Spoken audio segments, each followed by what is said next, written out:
consultoría de sistemas de empresa como Telefónica, Naturgy o Repsol, y actualmente trabaja en el sector de la energía ayudando a las empresas a la digitalización y transformación para ser más sostenibles.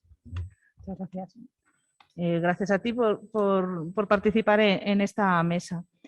Y aquí a mi izquierda tengo a Íñigo Ruiz Bustinza, es profesor de Metalurgia y Siderurgia en la Escuela Técnica Superior de Ingenieros de Minas y Energía, de aquí de la Universidad Politécnica de Madrid.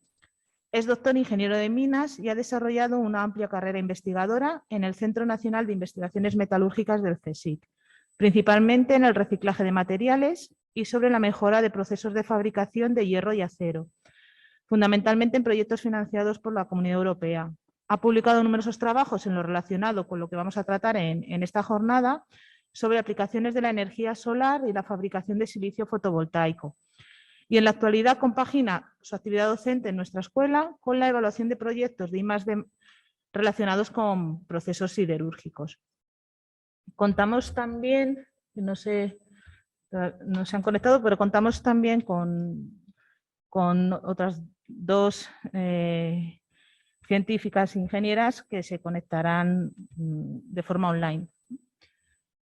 Bueno, pues vamos a comenzar esta mesa tratando un poco, en primer lugar, pues por qué es necesario la formación de estudiantes en estas titulaciones STEAM para conseguir una transición hacia un futuro más sostenible y en el desarrollo de nuevos materiales para ese futuro descarbonizado, digital y descentralizado. Bueno, pues paso la palabra. Empieza María Luisa. Pues yo creo que es muy importante que haya formación en las llamadas carreras STEM, porque todos los informes que tenemos de los nuevos trabajos, tened en cuenta que los trabajos que hay ahora, hace 25 años, la mayoría de ellos no existían y probablemente dentro de 25 años tendremos nuevas ocupaciones, nuevos trabajos. Si miramos los informes que tenemos de empleos emergentes, las ofertas que se están buscando, en la mayoría de ellos encontramos que son relacionados con la tecnología, es decir, son trabajos que necesitan tener una base tecnológica, tener unos conocimientos que nos permitan avanzar. Entonces, la Asociación Española de Digitalización destaca que necesitamos orientar a nuestros estudiantes para que se formen en estas asignaturas. Comentábamos que necesitamos también que se formen ingenieros, que se formen científicos, que formemos gente que sea capaz, que nos ayude a avanzar en el país, a avanzar en la industria, que se ha visto en estos momentos de crisis, que solo un país que tenga una industria fuerte va a ser capaz de salir adelante. Y los servicios son muy importantes, pero tienen que ser una capa que vayan sobre una economía que realmente pueda responder. Bueno, como estamos aquí en la escuela, ¿no? Y está Íñigo, que es ingeniero de minas, doctor ingeniero de minas, pues dentro de esta escuela de minas, entre las titulaciones que se imparten, está la ingeniería de minas y especialmente pues, la más relacionada con materiales, que es la ingeniería de minas, especialidad en mineralurgia y metalurgia, ¿no? Y entonces, ¿qué papel desempeñará este ingeniero de minas y en especial el metalúrgico para conseguir esos materiales para un futuro más descarbonizado, un futuro digital y descentralizado? Sí, bueno, primero, buenas tardes a todos. Ha habido un pequeño problema, teníamos unas presentaciones, pero es imposible, entonces vamos a tener que hablar más que ver cosas. Entonces, bueno, la idea es que hasta la actualidad siempre se ha contaminado fundamentalmente por la obtención de energía que emite siempre CO2 y también por el propio proceso que realmente en todos los metales están todos en fase, están oxidados. Entonces, la forma más común de eliminar ese oxígeno es utilizar el carbón, con lo cual tenemos más emisiones de CO2. Entonces, la idea es que se ha estado investigando y se pueden eliminar esas emisiones. Se pueden eliminar hasta cierto límite. En la actualidad se podrían eliminar completamente, pero claro, ahí chocaríamos ya con el coste de cada proceso. Entonces, bueno, pues siempre son campos en cada uno de los procesos que están abiertos a investigaciones. porque realmente no hay nada definitivo. No hay un proceso definitivo como podamos decir, pues para la fabricación del aluminio hay un proceso que es el habitual, sino que está abierto a nuevas investigaciones y nuevos desarrollos. Entonces, ahí entraría pues este tipo de personas versados en estos estudios técnicos de todo tipo, tanto ingenieros como de cálculo numérico, de estudio de datos, lo que se llama el Big Data, porque son procesos que tienen muchos datos y es una forma de saber cómo funcionan el estudiar los resultados. Entonces, bueno, ahí veo yo el interés actual, que siempre, yo creo que siempre ha estado, pero ahora un poco más que antes, en formar a gente en estas áreas.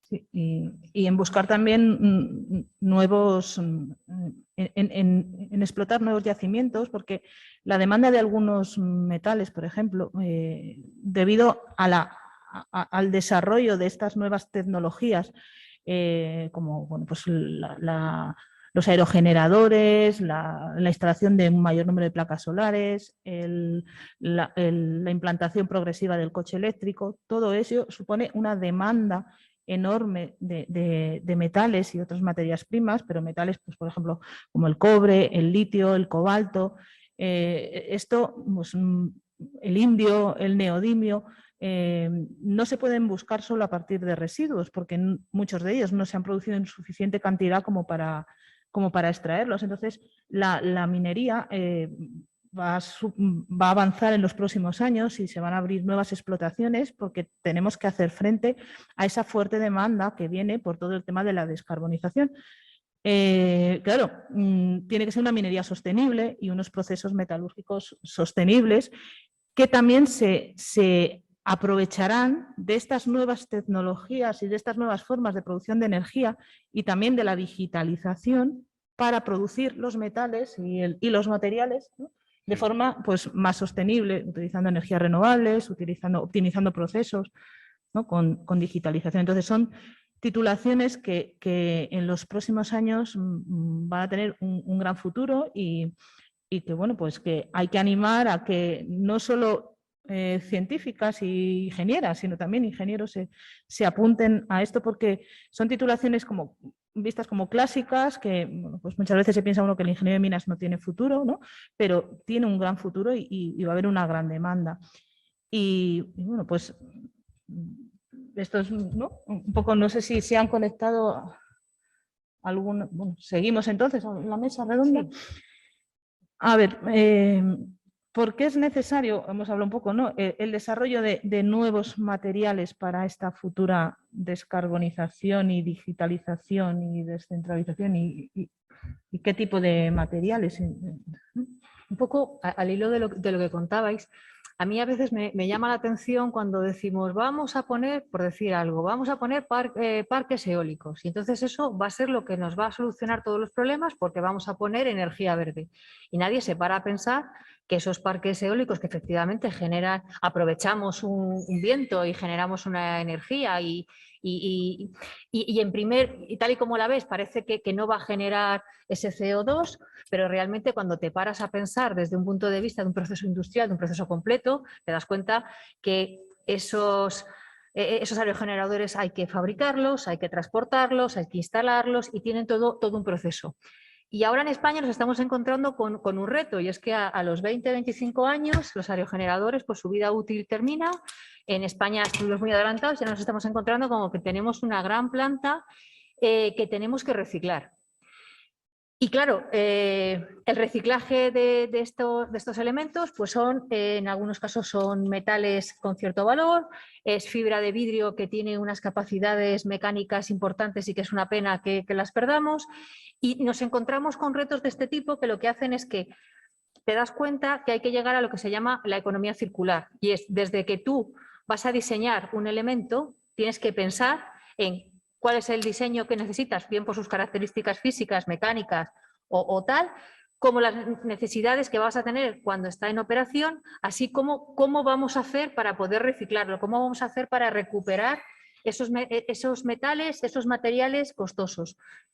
Todo eso requiere de un conocimiento que hace que solamente personas que tengan una formación amplia y una formación además, que yo creo que sí que lo dan las ingenierías, tanto minas como industriales, una visión amplia de la tecnología, una visión amplia de las ciencias, de manera que seas capaz de darte cuenta que cuando vas a extraer un metal, le vas a utilizar y en el proceso en el que tú consigas hacer, pues en este caso os decía el aerogenerador, seas capaz de fabricar algo que después no tengamos problemas para reciclar.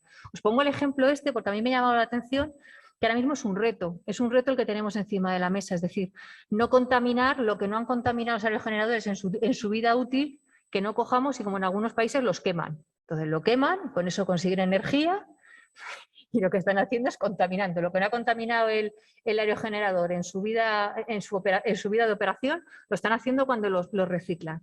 Me llamaba la atención cuando preparé un poco esta mesa, porque yo decía, la digitalización. La digitalización, bueno, pues la Asociación Española de Eólica hay un proyecto que se llama Fair Use, que esto simplemente lo que hacen es con los aerogeneradores que están quitando de los parques en Europa, es un sistema, es software, que lo que hace es alinear peticiones de países con materiales y con elementos de reciclaje. Es decir, simplemente digitalizar lo que antes debía ser llamándose por teléfono, pues ahora es una plataforma que lo que consiguen con eso es reciclar. Porque hay países donde tienen aerogeneradores materiales que han dado lugar a materiales que se pueden utilizar y las necesidades a lo mejor no están en España, están en otro país. Entonces la digitalización, aunque solamente sea para ser capaces de globalizar la necesidad, nos va a servir para descarbonizar. Y sobre todo yo quería meter aquí el tema, pues lo que te decía, de la economía circular. De pensar desde que vamos a fabricar algo, pensar cómo lo vamos a reciclar. Creo que se está terminando, porque bueno, estamos viendo, no tenemos infinito capacidad en el planeta para sacar metales o sacar tal. Todo tiene que ser, tenemos que ser capaces de reutilizar y de reciclar cualquiera de los elementos que estamos utilizando. Porque sí, no, iba a dar un ejemplo de los nuevos materiales que van a ser necesarios. Tenía una foto de un parque de energía solar concentrada, que son estos que la luz del sol se refleja por unos espejos y va a un punto donde se acumula todo ese calor. Entonces es una planta me parece que es en Arizona, no sé si es Arizona o Nuevo México, que tiene de 110 megavatios. Entonces esa planta lo que hace es ese calor se concentra en un punto, en ese punto inicialmente había por el ciclo de Rankine había una agua, ese agua se vaporizaba y se obtenía una energía eléctrica. Bueno, ahora se ha descubierto que utilizando en vez de agua un gas CO2 a cierta presión y temperatura, se consiguen mejores rendimientos. Pero ¿qué problema hay? Que no hay materiales en este momento suficientes para poder desarrollar esa tecnología a gran escala con ese gas CO2, que es como una especie de gas o un líquido. Entonces, ahí es donde hace falta desarrollar un nuevo material que no hay. Un acero que sea suficientemente resistente para la corrosión y a la temperatura, todo eso. Entonces, aceros hay 2000 y pico tipos distintos de acero en la actualidad. Pues de los 2000 y pico no hay ninguno válido para esta aplicación. Entonces hace falta desarrollar, aparte del proceso, desarrollar solamente un metal que sirva para esto. Entonces eso es lo que exige que se siga avanzando, o sea que no se puede parar. Incluso con metales clásicos, como podemos pensar en el acero o en el aluminio, pues los aceros que se producen ahora no tienen nada que ver con los que se producían hace unos años. O sea que el acero es algo vivo, que se sigue avanzando, que es el material que más se produce, ¿no? en el mundo. Incluso este acero, se siguen desarrollando nuevos tipos de acero para hacer frente a estas nuevas aplicaciones, ¿no? Y lo mismo pasa con el resto. No solo son nuevos materiales o estos metales minoritarios tipo germanio, indio, galio, ¿no? Las tierras raras, ¿no? Sino que también los clásicos, ¿no? Y también los clásicos se tienen que desarrollar para llegar a esto. No, me parece muy interesante porque efectivamente yo creo que el reto que tiene y el reto que tienen estos jóvenes es que no está todo hecho, que los aceros no es algo antiguo, es algo que necesitamos seguir evolucionando. Es algo vivo, ¿no? Como Claro, decían, claro, por eso yo creo que aquí el mensaje sería que la ingeniería está viva porque todavía queda mucho por ingeniar, todavía queda mucho por descubrir. Y cosas como las que decía Íñigo, es decir, plantas solares que cuando pensamos en ellas dicen, las placas llevan 20 años. No, las placas que hay ahora no tienen nada que ver. Es un reto y creo que estas nuevas generaciones, ¿no? Sí. Van a tener la capacidad de cambiar el mundo con cosas que parecía que estaban ya superadas. No, necesitamos, o sea, desde la universidad, que a veces pues, estamos en contacto con empresas que nos solicitan estudiantes para ir a prácticas, tenemos el problema en estos años, y lo estamos teniendo a día de hoy, ayer mismo, y continuamente decir, no podemos enviar, no tenemos. Y eso es lo que nos pasa, y que esperan a que terminen y saben alumnos que en cuanto se examinen de un examen se pueden ir a trabajar a una planta pues porque no hay. Y esto nos está ocurriendo ahora mismo, ¿no? Entonces son campos que se pueden ver como que ya está todo hecho y no está todo hecho. Cuando se piensa en una nueva tecnología, cuando se piensa en aplicar un nuevo proceso, cuando se piensa en estas nuevos aerogeneradores, hay que fabricarlos. Y esa fabricación necesita de unos materiales y que hay que darle forma. Y hay que desarrollar el material que aguante esas condiciones y hay que buscar la materia prima para poder fabricar ese material. Y entonces necesitamos científicos, necesitamos ingenieros, ingenieras para que puedan desarrollar todo esto que viene, ¿no? Porque la descarbonización y la digitalización no se consigue por arte de magia, sino que hay que implantarla y necesitamos materiales para poderla implantar. Y materiales que algunos no están descubiertos, que hay que seguir investigando para conseguirlos. Entonces necesitamos gente ilusionada, motivada, que les guste y a esos que les guste, pues que sepan que van a tener un campo de trabajo para muchos años y poder desarrollar su carrera profesional en este mundo, ¿no? Sí, yo creo que es muy importante tener claro que una carrera como la de ingeniero de minas, ingeniero industrial o cualquier otra ingeniería tiene un impacto directo en la vida de las personas. Es decir, el mejorar la extracción de un mineral, el mejorar cómo fabricar un elemento, mejora la vida de las personas, porque simplemente con que el aire sea más puro, con que sea más barato, con que sea mejor, tiene un impacto muy directo, que no es algo que parece que dices, bueno, está ahí en la mina a saber qué hacen. No, lo que están haciendo, el trabajo de nuestros ingenieros cada día, hacen que nuestra vida sea mejor. Y yo creo que eso es una de las cosas que habría que transmitir a los jóvenes. Y bueno, esta feria es para jóvenes y transmitirles lo que estás diciendo, que además tienen un futuro, que no son trabajos del siglo pasado, aunque estemos en un entorno precioso, son trabajos con un futuro, que necesitan de la inteligencia artificial, del machine learning, del big data y de todas esas palabras que escuchamos por ahí que parece que han descubierto el mundo. Son herramientas y estas herramientas en manos de ingenieros van a conseguir pues que la planta que decía Íñigo se consiga y ojalá sean ingenieros españoles los que sean capaces de dar con el material que lo hagan. Y muchas veces son ingenieros españoles los que lo consiguen. Sí. Y luego también otra cosa, ¿no? Relacionado con otro punto que queríamos tratar, es no solo son necesarios materiales para hacer frente a esas nuevas tecnologías, ¿no? Y hacer frente y poder conseguir una descarbonización real y una digitalización y descentralización, sino que los avances, ¿no? O sea, ¿cómo va a influir esta futura descarbonización, digitalización en la producción de nuevos materiales y de no tan nuevos, ¿no? Que es lo que comentaba antes Íñigo, ¿no? Sí. El acero, ¿no? Se habla de acero verde. El acero verde, bueno, se habla de ya iba a salir el hidrógeno. El hidrógeno verde. Y aquí tengo una buena noticia, vamos, es una mala, yo entiendo que es una mala noticia o una buena noticia sobre el hidrógeno verde y los aerogeneradores. Yo es que hablo más de de datos y de cosas y que he visto y y es una cosa que os aconsejo. Si vivís o pasáis cerca de alguna fábrica que veis de lo que es yo qué sé, de una acería o una empresa de aluminio, no sé qué, pues si tenéis posibilidad, pedirles una visita y echarles un vistazo a los procesos, porque eso que vais a ver no es como, o en un libro se os puede olvidar cualquier cosa, pero como hayas visto una planta de anodizado, eso ya se te queda de por vida, o sea, eso ya, entonces bueno, te va vas un poco, después ya estudias un poco y ves y te acuerdas de lo que habías visto.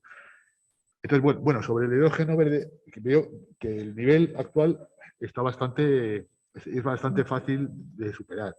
Hay una planta piloto para obtener hidrógeno verde. El hidrógeno verde es un hidrógeno que se obtiene con electricidad, por electrolisis, pero no con electricidad proveniente del carbón, sino a los generadores o fotovoltaica. Entonces, es una planta piloto en Alemania que trabaja con aerogeneradores. Y es una planta piloto, es una planta industrial a pequeña escala. Bueno, pues el cálculo que se ha hecho para hacer una planta a gran escala de fabricación de hidrógeno verde requiere 3.600 aerogeneradores de 200 megavatios. O sea, imaginaros lo que son 3.600, cada uno tiene que estar separado, no sé si son 100 metros, pues es que lo que ocupa. Entonces, ahí hay mucho que mejorar. O sea, es que es la mejora de los materiales, a lo mejor la mejora de las palas, te hacen que en vez de 3.600 te hagan falta 3.200. O a lo mejor el tipo de motor eléctrico que tiene, pues a lo mejor una mejora en el propio lubricante que tiene, pues a lo mejor hace que bajes ese número, aumentes el rendimiento de cada uno y necesites menos. O sea, te digo que es un campo que está muy abierto para empezar una nueva carrera. Un tema Y con mucho futuro. Y yo creo que con mucho futuro. Mira, se acaba de conectar. Hola, buenas tardes, Teresa. Se acaba de conectar Teresa Valdés Solís, que es científica titular del Instituto de Ciencia y Tecnología del Carbono, en el INCAR en Asturias.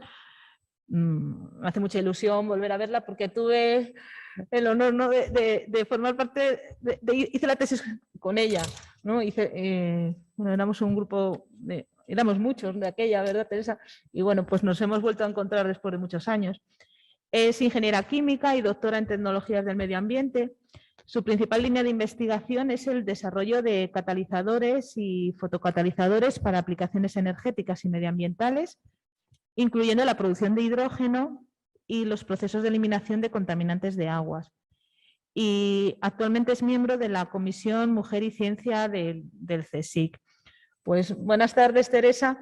Hemos empezado hace un poquito, pero te dejamos hablar pues... Tema libre. Un tema libre. No te oímos. A ver, Alfredo.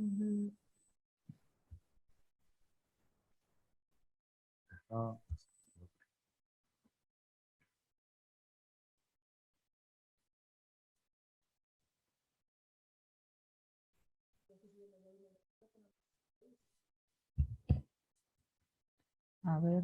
¿Tú nos oyes, Teresa? Yo os oigo perfectamente. Ahora. ¿Me oís vosotros a mí?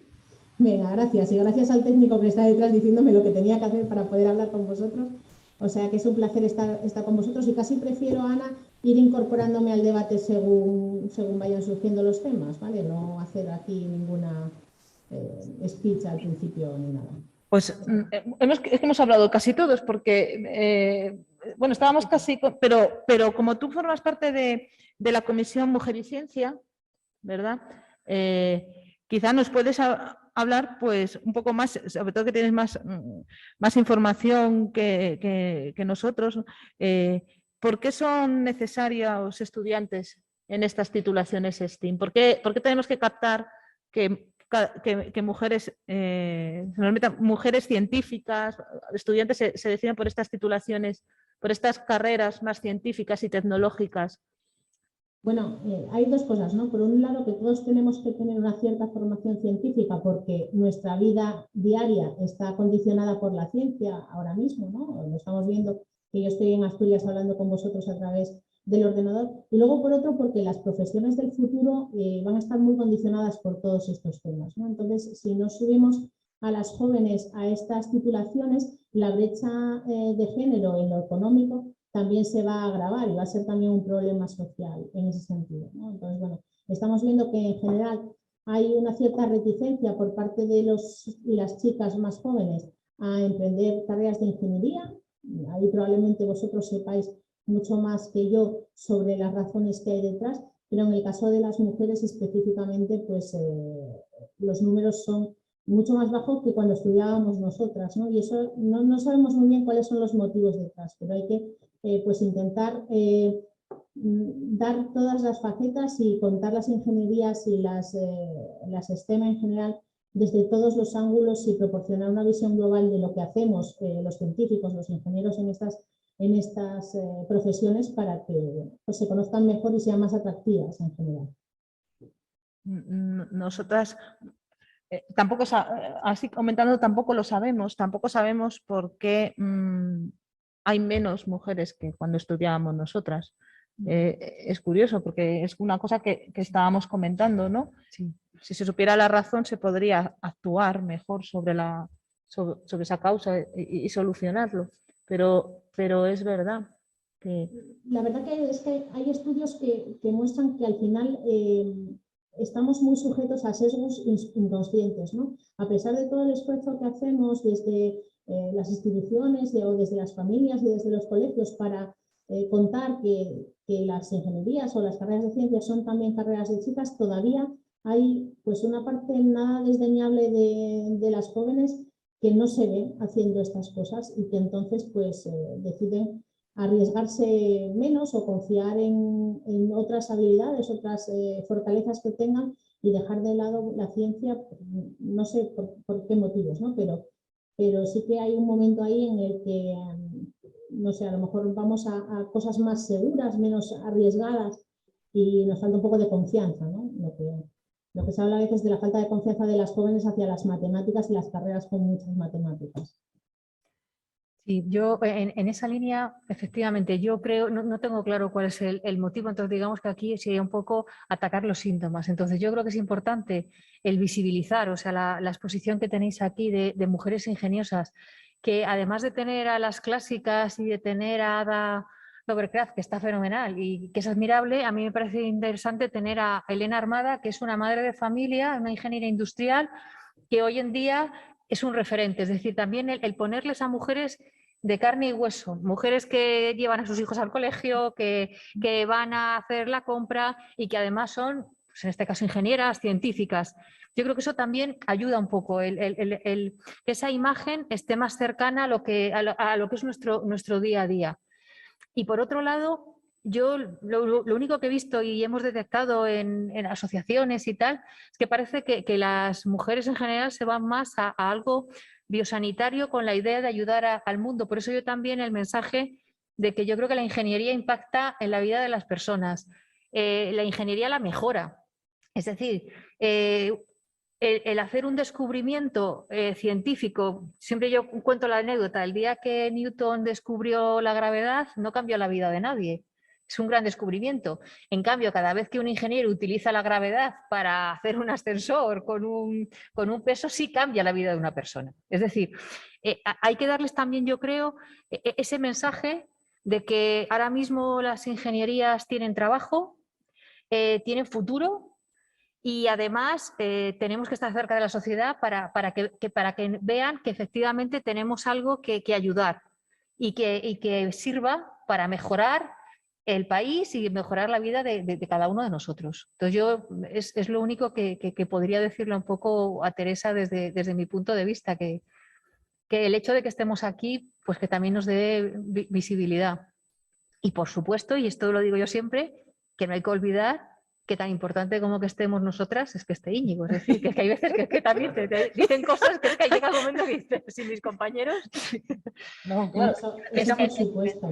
es decir, la sociedad somos mujeres y hombres y necesitamos... Sí, yo por ejemplo he trabajado con hombres y mujeres y nunca ha habido ningún problema porque sea una mujer o no, pero nunca he visto, pues, no sé si hace muchos años ya, pero vamos, no, y vas a visitar una empresa y a lo mejor la ingeniera jefe es una chica, una mujer.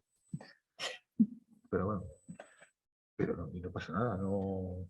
Y los que están debajo, yo creo, y la gente que trabaja con ella, los obreros de su grupo, pues lo aceptan perfectamente. Yo creo que ahí, por eso no hay ningún problema. Yo creo que muchas veces las limitaciones nos las ponemos incluso nosotras mismas, ¿no? Que no nos vemos, pues porque nos faltan esos referentes cercanos. En el caso de la ciencia tenemos a Marie Curie, que es mítica, ¿no? Pero claro, pues igual que no podemos aspirar todos a ser Marie Curie, tampoco tenemos que buscarnos unos referentes tan lejanos de lo que somos en nuestro día a día. Y entonces ahí, pues, personas como Elena García Armada, como María Vallet-Regui, que también está en esa exposición, o gente más, pues no sé, científicos del montón, ¿no? Y científicos que conozcan de otros aspectos, o científicos, ingenieros, tecnólogos que conozcan de otros aspectos de su vida y que sean cercanos. Y cuanto más jóvenes y más capaces seamos de involucrar a los que vienen detrás de nosotros para hacer esta labor de visibilización, mejor, ¿no? Porque, bueno, pues se sienten más cercanos y los referentes sí que está demostrado que tener referentes cercanos de cosas que no te habías imaginado te abre los ojos a profesiones que no te habías planteado. Sí, sí. Pues muchas gracias, Teresa, por tu visión y bueno, lo que comentamos aquí, que estamos de acuerdo con lo que comentas y bueno, pues a ver si poco a poco pues vamos captando más científicas, científicos, ingenieros e ingenieras, porque se necesitan, o sea, no solo es que necesitemos mujeres científicas e ingenieras, no, también más científicos y más ingenieros, ¿no? Bueno, yo creo que realmente se necesitan más ingenieros, sean mujeres u hombres. Las mujeres, pues bueno, pues el que vale, y el que no tenga ninguna cortapisa para alcanzar su máximo de... Pero que lo que hace falta es un ingeniero, que sea, ya sea mujer o sea hombre. Y yo creo que una mujer en la actualidad puede trabajar perfectamente, no se va a encontrar problemas que hace años te contaban, que claro, llegaba una mujer a trabajar en una empresa y el primer problema que había es que no había servicios para ella, había que hacer un problema, pues a lo mejor pues había un servicio, pues una hora al día o media hora, pues se cierra para todos y solo lo usa ella. Pero eso ya son cosas que han ido pasando. Bueno, y sobre todo que lo que tenemos que darnos cuenta es que estamos hablando de la incorporación de las mujeres a carreras o a profesiones en las que están infrarrepresentadas, si queréis, porque cuanto más diverso sea un equipo, mejores resultados va a tener, ¿no? Entonces, pues tener ahí chicos, chicas, gente más mayor con distinta formación, gente más joven con inquietudes diferentes, al final va a enriquecer el trabajo que hagamos como profesionales.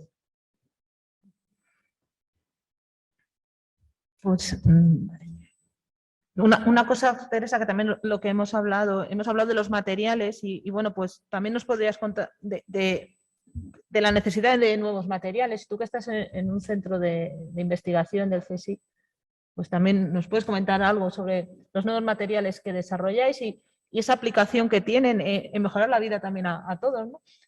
Claro, bueno, nosotros, por ejemplo, sin haberos oído hablar es muy difícil, ¿no?, contextualizar, pero hay que darse cuenta que ahora mismo tanto la Unión Europea como los proyectos nacionales están intentando que en todos los proyectos haya una perspectiva de género, es decir, que no solo pensemos en nuestros materiales o en la ciencia que queremos desarrollar o en la tecnología que queremos desarrollar, sino también en cómo va a afectar a las personas el desarrollo de estos materiales, ¿no?, en nuestro caso. Porque claro, cuando uno habla de cosas de bio relacionadas con la salud, pues es fácil pasar a esa perspectiva, ¿no? de si afecta diferente a hombres y mujeres. Y nosotros en los materiales en los que trabajamos, los materiales que desarrollamos, están relacionados con dos campos, bueno, también relacionados con los objetivos de desarrollo sostenible, ¿no? Que son energía limpia y segura y procesos pues, más circulares y de reutilización de materias y de descontaminación de aguas y de cosas así, que al final tienen un impacto directo en la calidad de vida de la gente, como hablabais antes en la mesa, ¿no? Toda esta visión de integrar un poco una perspectiva más social a la hora de darnos cuenta de cómo son nuestros proyectos puede que también ayude a, bueno, pues a ser más atractivos para más gente, ¿no? Para gente que no se había planteado una ingeniería o la ciencia a priori. Nosotros los materiales que estamos haciendo básicamente son materiales relacionados con el almacenamiento de energía. Las baterías, los supercondensadores, todos llevan en su composición ciertos materiales de carbono y hay pues, una serie de grupos en el INCAR que trabajan intentando mejorar cada uno de los materiales de carbono que intervienen en estos aspectos, ¿no? Llegué justo cuando estabais hablando de cómo se podían mejorar los aerogeneradores para producir hidrógeno y todas estas cosas, pues aquí pasa un poco lo mismo. Cuanto más eficiente sea un material, cuanto más ciclos de carga y descarga seamos capaces de utilizar ese material en condiciones óptimas, pues tendremos un menor gasto de recursos y unas mejores condiciones para trabajar, ¿no? Mayor eficacia y menor coste. Sí, pues, a ver. Estábamos hablando también, estábamos comentando, ya más o menos, Teresa, ya vamos al ritmo de cómo iba la mesa, ya nos hemos puesto al día. Estábamos hablando de cómo influía, ¿no? La descarbonización y la digitalización en la producción de nuevos materiales y no tan nuevos, y habíamos comentado algo del reciclaje, ¿no? Que era tan importante. Con el reciclaje de materiales, ¿no? Todavía se tiene que avanzar mucho, ¿no? El reciclar no es tan sencillo como se recicla y o sea, lo meto en un bote y ya me sale reciclado. No. Cuando se diseñan materiales, yo muchas veces, ahora mismo estamos todavía en una economía lineal. Entonces, cuando se diseñan materiales hasta ahora, se están diseñando para hacer una función. Si queremos realmente pasar a una economía circular, ya se está empezando, pero hay muchísimo por hacer, hay que diseñar ese material para que luego su reciclaje sea más sencillo, ¿no? Porque nos podemos encontrar con que luego el proceso de reciclaje se complica muchísimo. Los que más avanzados están en todo el tema de reciclaje son los metales ya, ¿no? Los bases, los conocidos. El acero se recicla prácticamente el 100%. Claro. Y el aluminio igual. Y sí, los metales, el cobre. Sí, pero cuando se recicla el 100%, quiere decir que se recicla toda la chatarra, pero no que con toda esa chatarra podemos hacer frente a la demanda actual. No, claro. Siempre hay que fabricar algo más. Siempre, sí. No hay vamos, siempre el avance de la sociedad pues exige cada vez más fabricar acero por métodos, entre comillas, contaminantes. Claro. Métodos a partir de óxidos. Porque cuando se comenta el acero se recicla al 100%, no quiere decir que el acero lo tenemos todo de reciclaje. No, hay que fabricar un poco más. Hay que, bastante, ¿verdad? Sí, bueno, se sigue fabricando, pues, si se recicla, bueno, depende de los países. ¿no? Depende del país, en España estamos 70-30. Sí, el 70% se recicla y el 30% se hace nuevo. Y cuando se recicla un material se reducen muchísimo las emisiones de CO2, cuando quizá el más conocido es el aluminio, el que más ahorramos cuando reciclamos es el aluminio. En otros el ahorro es menor, pero bueno, en el caso del aluminio es que el proceso de producción energéticamente es muy costoso porque por la naturaleza que tiene el aluminio cuando se combina con el oxígeno cuesta luego mucho reducirlo, pero eso es porque es así. De hecho, sus propiedades son las que son también por eso. O sea, ahí está la química, ¿no? del aluminio. Y claro, cuando luego se recicla, pues se ahorra un 95% de las emisiones. Sí. Es el metal que más ahorro tiene en el reciclaje. Y ese ahorro de energía son ahorro en emisiones de CO2, ¿no? Y entonces, en el tema del reciclaje, todavía hay muchísimo que avanzar. Yo muchas veces se lo comento a mis alumnos, el día que todos los materiales se reciclen o alcancen el nivel de reciclaje que tiene el acero y lo optimizado que está en el caso del acero, ¿no?, que ya lleva muchos más años, pues habríamos dado un paso muy importante, pero es que hay muchísimo Sí, por por ejemplo, hacer. lo que decía de las palas de los aerogeneradores es una mezcla de resina y fibra de vidrio. Es un tema complicado de reciclar, o sea, no es tan sencillo. Pues ahí sí que es... Realmente la aplicación es esa, usarlo como quemarlo y usar esa energía, pero es que es muy complicado. Es que aparte depende cómo recicles. En ese caso hay muchos procesos que son con productos químicos muy contaminantes, peligrosos, Sí, que claro, también bueno, merece la pena reciclar a costa de que haya un problema en la empresa y me cargue el río, porque no, el eso vertido va a ir no. a... Entonces hay veces que dices, bueno, mira, lo menos malo es voy a incinerarlo y...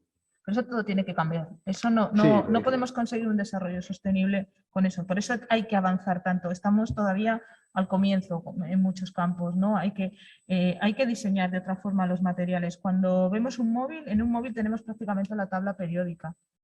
Y prácticamente cuando nos dicen el valor en en algún examen metales. también algún alumno también tiene la tabla periódica. Entonces, claro, tenemos la tabla periódica y cuando nos dicen que el valor en metales de un móvil pues, estará en torno a €1,5, €2 solo, en valor, en peso de esos metales, pues dices, bueno, claro, ¿dónde acaba al final el móvil cuando se estropea?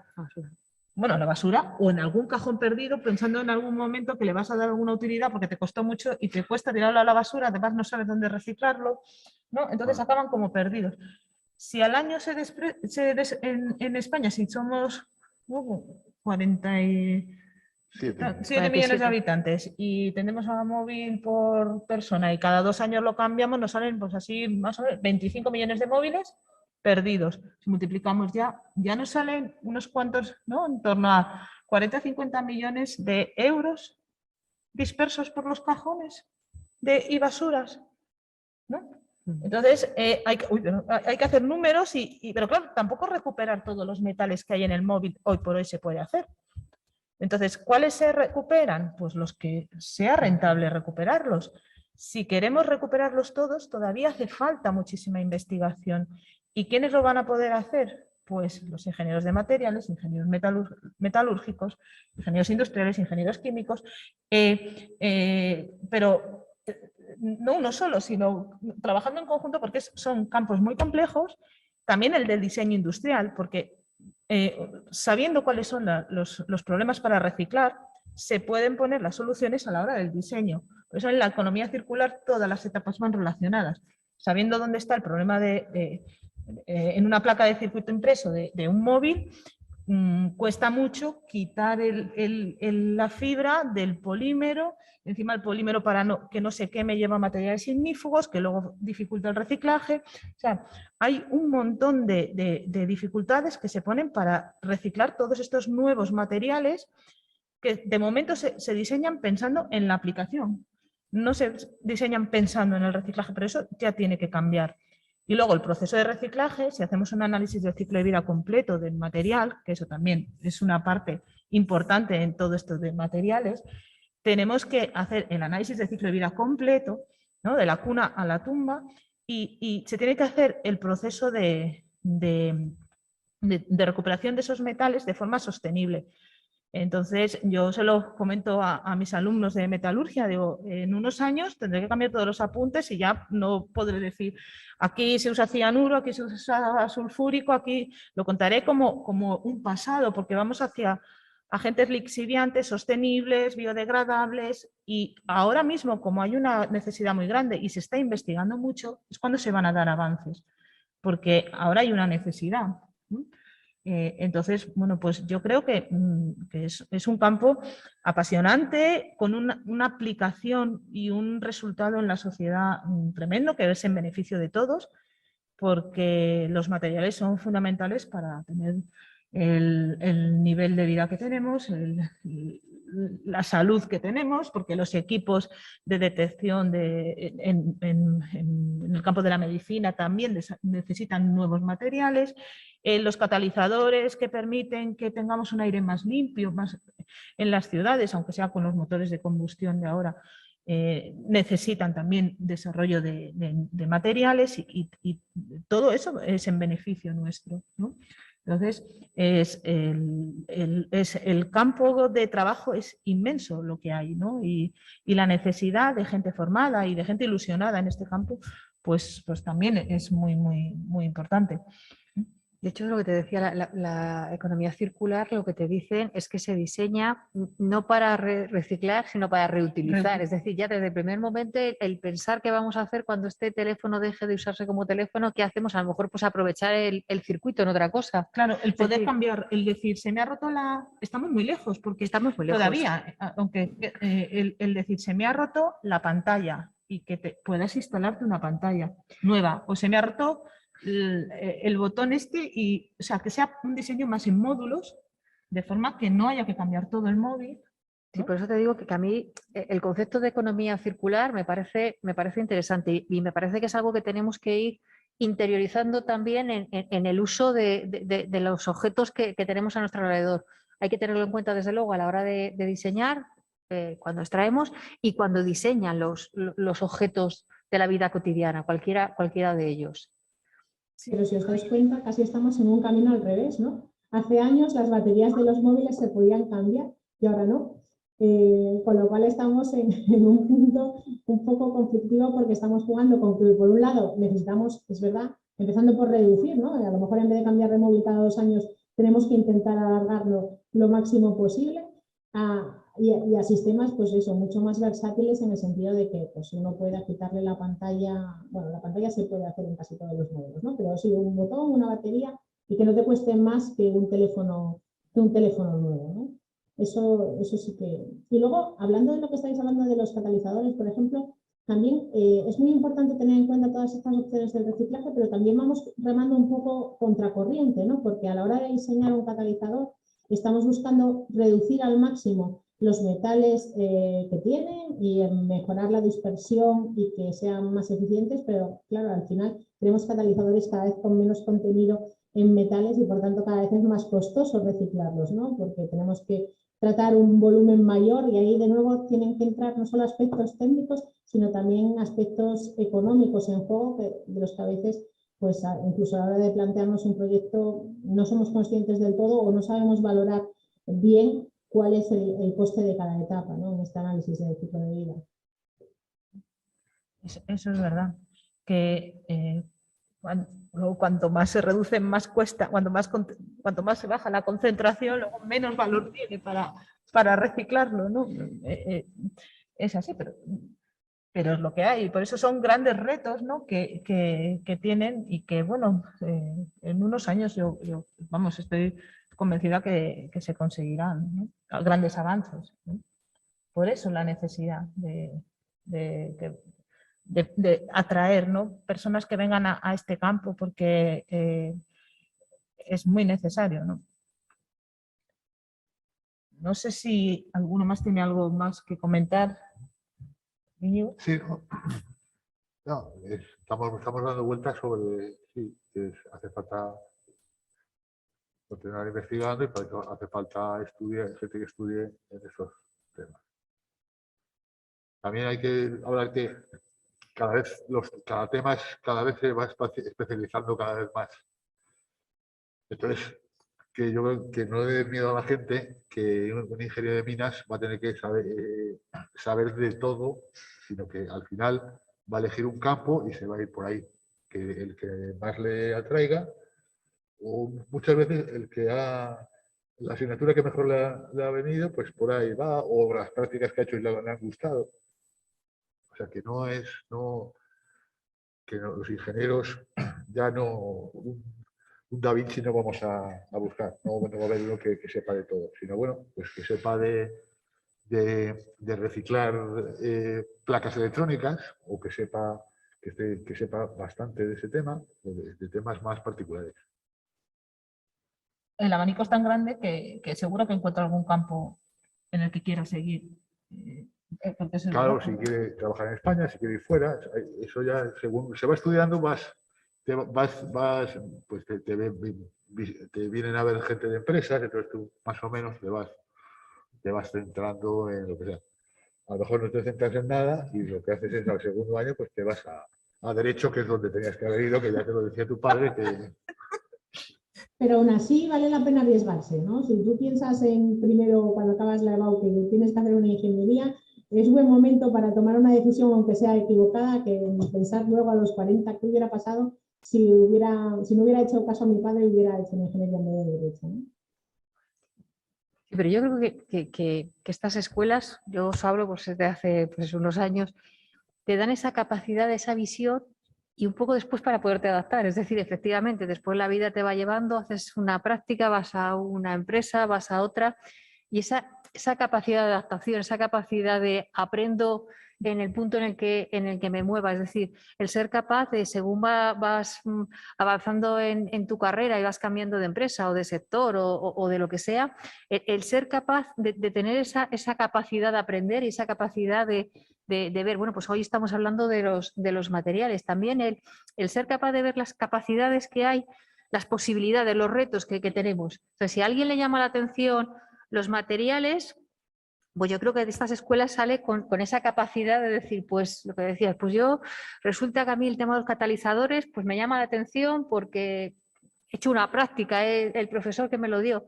Y tener esa capacidad de poderte especializar, porque efectivamente cuando estamos hablando de este tipo de proyectos hablamos de gente muy especializada, de gente que no olvidemos que necesita tener pues una capacidad de estudios. Que yo creo que no es el problema, que sí que hay gente que lo tiene y que lo que hay que hacer es animarles a que entren en los temas más de ciencias Sí. aplicadas. Aunque parezca muy específico, la base la tienen, o sea que se pueden especializar y claro, siempre se puede seguir Sí. aprendiendo, nunca dejas de aprender, ¿no? Pero la base con estas carreras la tienen como para luego pues, poder tocar distintos campos, ¿no? Son muy versátiles y te dan unos conocimientos que te permiten trabajar en campos muy diversos. O sea, que no solo es no te limita, ¿no? Sino que te amplía. Bueno, pues no sé si queréis comentar algo más o también nos han dicho que querían que esta mesa redonda fuera más interactiva y que nos hicierais a los ponentes, pudierais hacer preguntas. Si alguien tiene alguna pregunta que quiere hacer o a Teresa. O...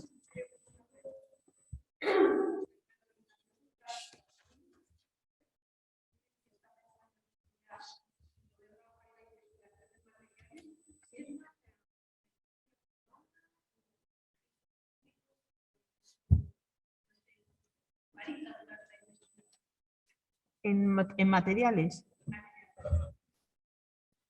Yo no he oído la pregunta, si me la podéis repetir, porque si no... Supongo que según las necesidades. Según o sea, yo sé de empresas aeronáuticas ahora mismo que están investigando para reducir el peso de los aviones. Por ejemplo, pues es una empresa privada, porque es parte de lo que necesita investigar. Y luego, lógicamente, las entidades públicas, pues nos puede contar Teresa. Es que no he oído la pregunta. ¿Aunque no has oído la pregunta? No. Se la repetimos. Que si era... pues Claro. mira. No, repites el... Espera, No. o te la repito yo. Que si es más, la investigación está más... más fomentada por la inversión pública o por la... Eso, a futuro, los que tengan un espíritu más investigador, ¿dónde van a trabajar más? ¿En empresas privadas o en centros de investigación? Bueno, depende un poco de si es en España o en el extranjero. En España está casi toda en centros de investigación. en el extranjero hay muchas empresas que hacen investigación, o sea, aquí también hay empresas que hacen investigación, ¿vale? Pero en número de gente, en volumen de dinero invertido en investigación, pues es menos que otras grandes empresas. Y bueno, luego depende también del área, ¿no? Estamos hablando desde hace 10 años ya del grafeno, el grafeno, y sabemos que hay muchas empresas que están invirtiendo muchísimo dinero y muchísimo esfuerzo en el desarrollo de estos materiales, y eso se está haciendo en empresas privadas porque las expectativas con este material son tan elevadas que piensan que la recuperación de la inversión, si en caso de éxito, va a ser muy buena, ¿no? Entonces, pues depende un poco también del material.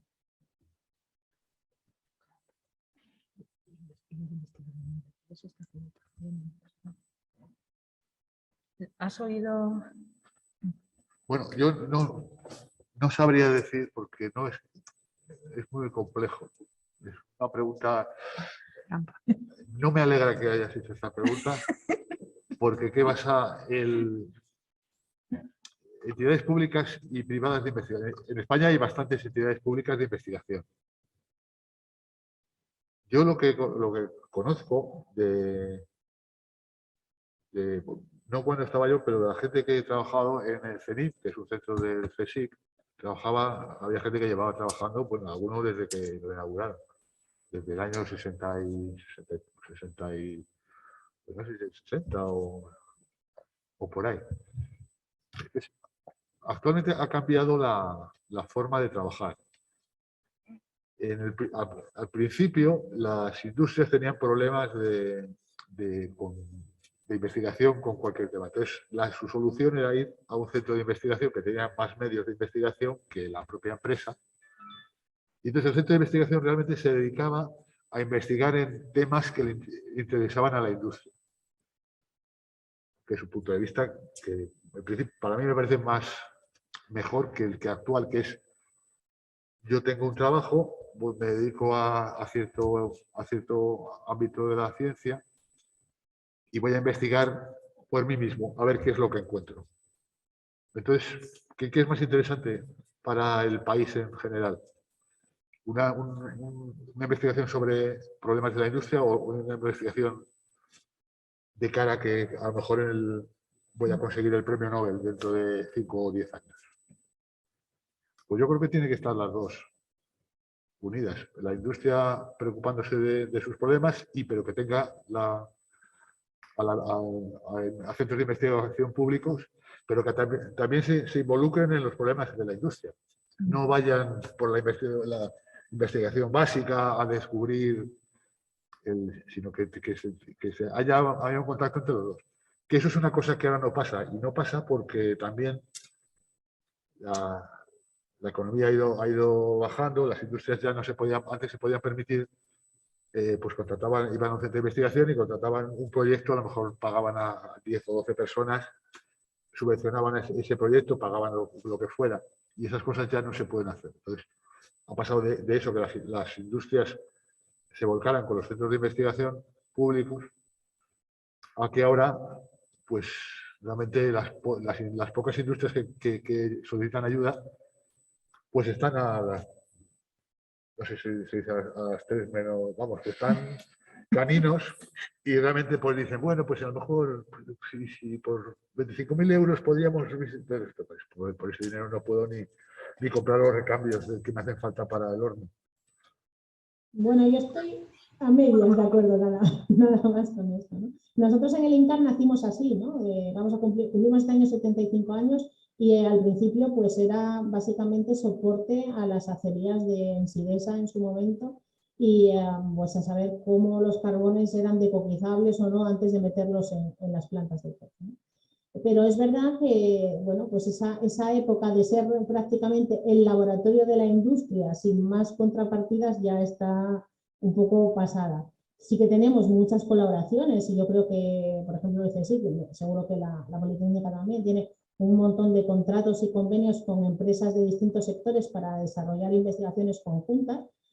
Yo tampoco estamos hablando de unas cuantías que supongan contratar a 12 personas a costa de los proyectos. También es verdad que afortunadamente las condiciones del personal investigador en formación han mejorado mucho desde hace 20 años ahora y los contratos son caros porque tienen que ser caros, ¿no? Contratar a una persona para hacer una investigación al cabo del año es mucho dinero y las empresas no pagan tanto dinero por sus contratos. Y quiero romper una lanza también por la investigación básica. El problema es que no sabemos qué parte de la investigación básica va a convertirse en una tecnología imprescindible dentro de 5 años, ¿no? Si hubiéramos invertido más en investigación básica, igual las vacunas que nos estamos poniendo serían las de Juanes o las de Vicente Larra, en vez de las de Pfizer y Moderna. Y el CRISPR es una tecnología que nació en España, ¿no? Y al final, pues todas estas tecnologías van a cambiar nuestra vida. ¿Y no creéis que hay que hacer más hincapié en generar patentes? En tener la capacidad de cuantas más patentes seamos capaces de generar, eso sí que nos da también un paso, una riqueza como país. A lo mejor a los ingenieros no nos hemos metido en nuestro ADN esa idea de que podemos generar patentes que nos den capacidades.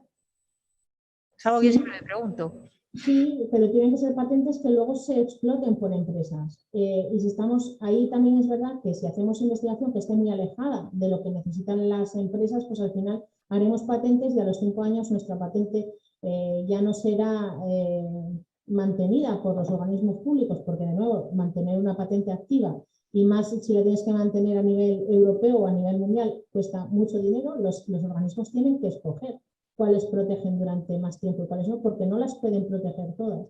Entonces, al final, pues salvo casos contados, que hay prácticamente pues, una empresa ya de frente que le interesa esa tecnología, pues, bueno, eso. Y que sí, las patentes están muy bien, pero si tienen alguien interesado ya para ponerlas en marcha en un plazo de tiempo relativamente corto.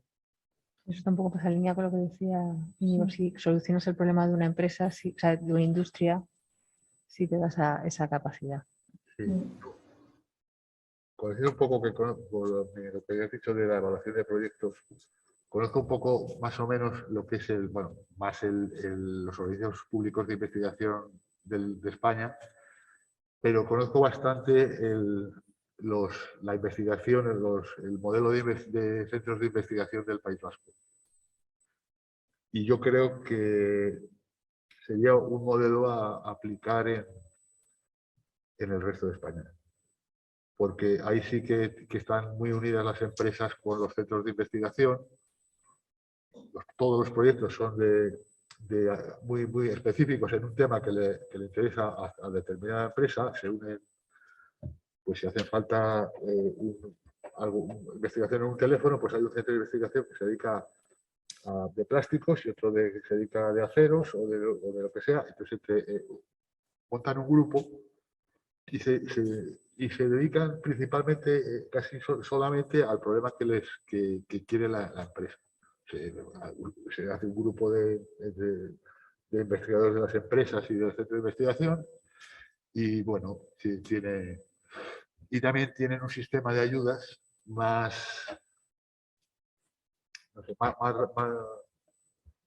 mejor que el global en España, que es, pues sale una convocatoria dentro de un año, pues a lo mejor dentro de un año pues vamos a preparar un proyecto, pues no llegamos, a lo mejor esta idea es muy buena, pero hasta dentro de 2 años no nos da la subvención y no podemos empezar a trabajar.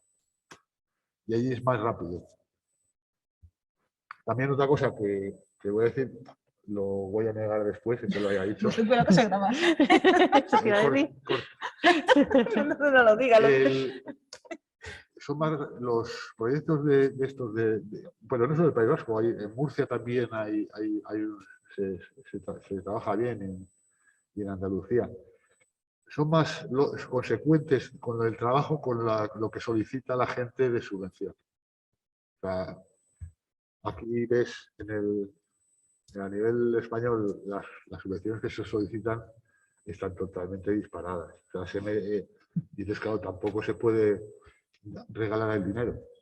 Yo entiendo que haya mucha gente que no se le dé la ayuda, pero es que en cambio ves proyectos que son más lógicos y dices, bueno, pues pues han estado 3 personas trabajando un año, pues a mitad de la jornada, no sé qué, no vamos a meter, no se hinchan tanto los gastos como pasa en la mayoría de los proyectos que se presentan para... Y eso no es culpa del centro de investigación, porque las empresas tratan de... Es una forma de subvencionarse. Y entonces ahí es el problema, que es que yo creo que ese dinero está mal repartido. Se podría optimizar el gasto. Pero vamos, no he dicho nada. No lo sé, y es que también en todas estas cosas, cuando estamos hablando de gente haciendo investigación y haciendo investigación público-privada, es muy difícil conseguir unos fondos que cubran el know-how y las horas que invierte el personal investigador en desarrollar la idea desde el principio hasta el final, ¿no? Si hay 3 personas trabajando a media jornada en un proyecto de estos, al final es solo de salarios. Si estamos hablando de un investigador predoctoral en el CSIC, son 60.000 euros. Si los proyectos de investigación andan por 120.000 euros para 3 años, pues como tú tengas que contratar a alguien para hacer el proyecto, no salen los números.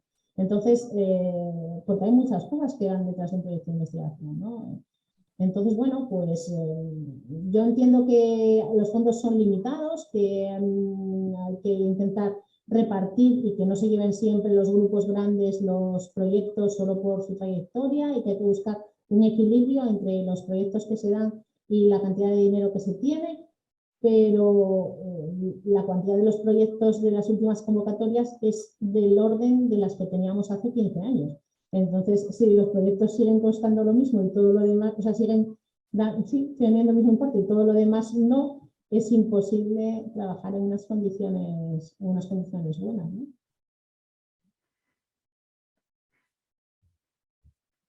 ¿Alguna?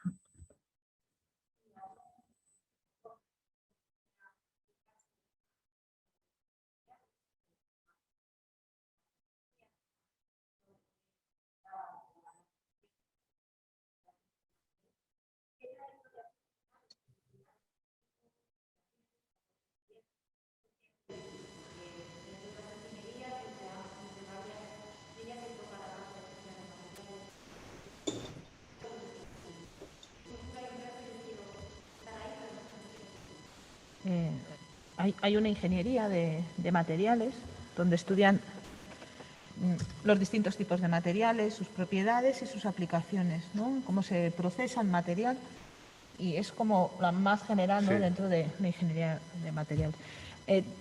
Antes de existir esa titulación de ingeniero de materiales, pues en el campo de los materiales, pues nos hemos ido metiendo químicos, físicos, ingenieros industriales, ingenieros de minas, ¿no?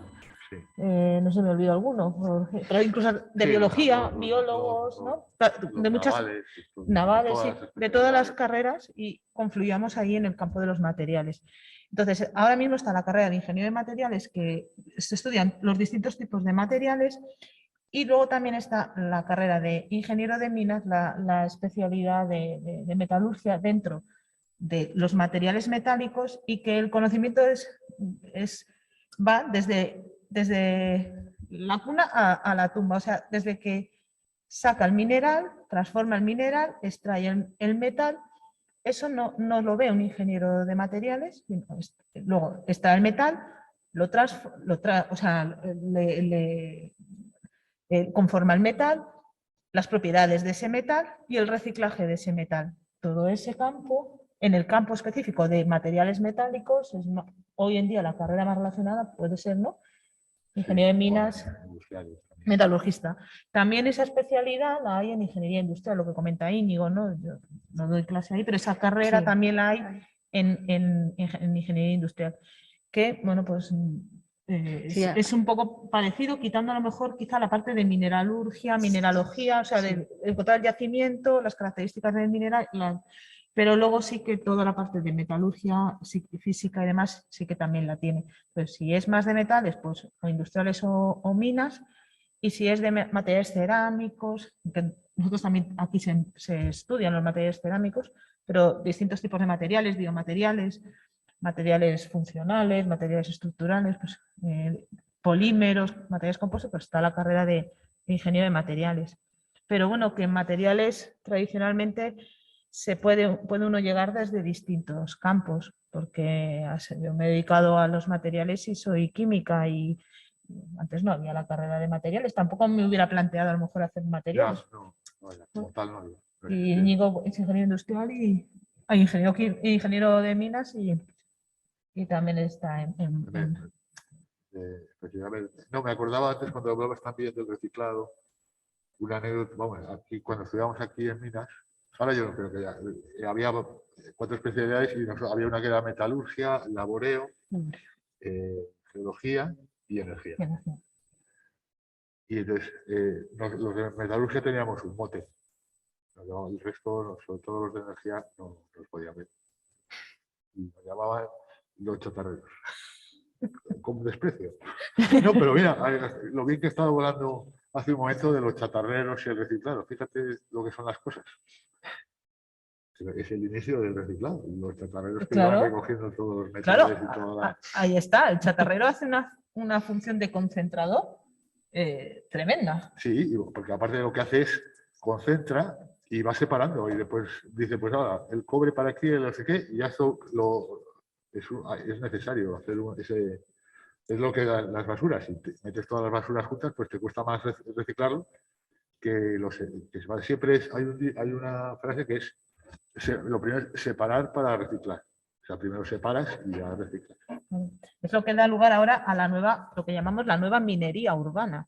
El término minería urbana que gusta mucho, ¿no? Y que les hace a los alumnos. Sí, no es la mina esta que hay. No es la mina que tenemos aquí en la escuela, la minería urbana, que es pues como las minas del futuro van a ser, pues se van a encontrar en la ciudad debido a la gran cantidad de residuos que generamos, ¿no?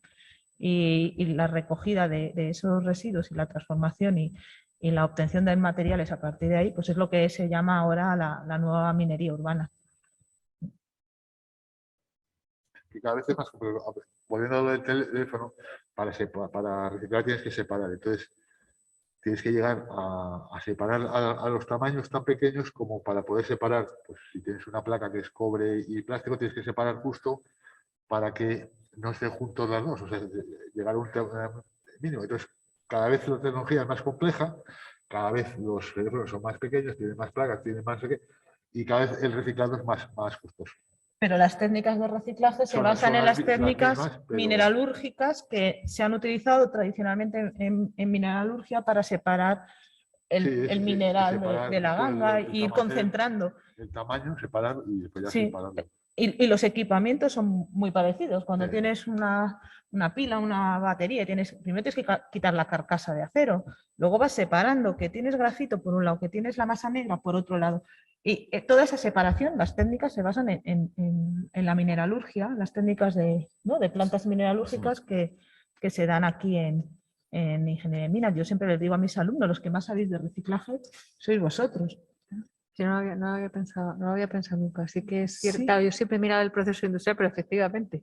Nosotros, la minería de las ciudades es curiosa. Y el que más sabe sobre cómo reciclar esto, el que más su formación va más parecida, ¿no? Es el ingeniero de minas que da mineralurgia y metalurgia, ¿no? Porque es el que... Lo primero es eso, es ir separando los componentes para facilitar el reciclaje, es fundamental.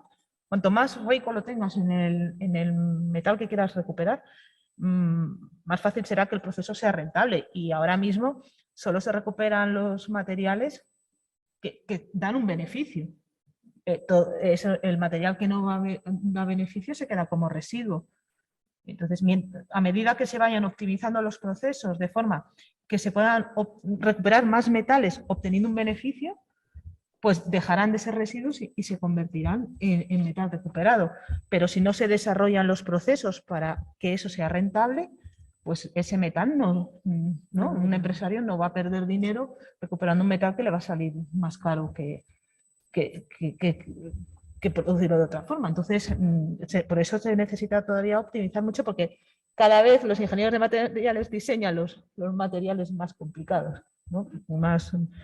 O sea, porque las tecnologías necesitan materiales con unas propiedades que se consiguen mezclando distintos materiales, unas composiciones determinadas, y eso dificulta luego la recuperación. Pero bueno, se está avanzando muchísimo. Pero bueno, lo que decía, se puede llegar de distintos campos y luego está el ingeniero de materiales así y el ingeniero industrial y el ingeniero de minas. Que son cosas como muy, a veces desconocidas, ¿no? Dices, y yo me quiero dedicar al reciclaje, y les dices, pues haz ingeniero de minas. Y pues sí. ¿No? Pero si te pones a pensar en el proceso, es eso. ¿No? Sí. No es lo que comentaba ella. ¿Ves? Con sus material valioso y uno que no. Claro, sus particularidades, ¿no? Porque en un mineral pues, no te encuentras un plástico, pero bueno, la forma de separar el plástico pesa menos, pues lo separas por una flotación y por la densidad distinta que tiene. Todas esas cosas son las que explican y los medios de Eso separación también es ingeniería química.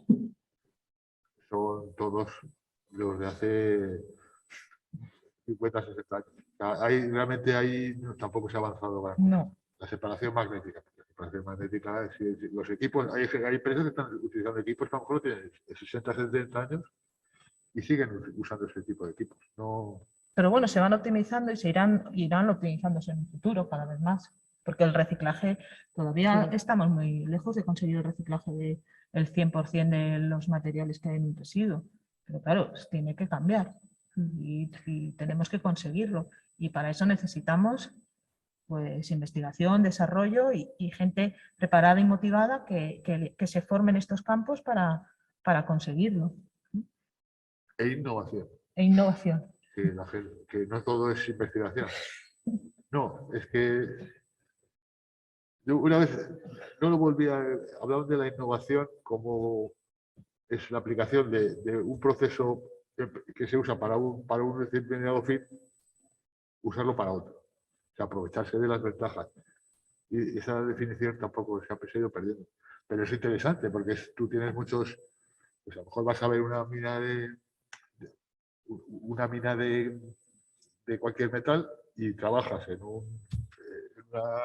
una RSU, este es un reciclado de residuos sólidos urbanos, y dices, anda, mira, pues esto que están haciendo, esta separación que hacen aquí, se podría hacer con, y bueno, también tener un poco de, porque lo de ingeniero viene de ingenio. Claro.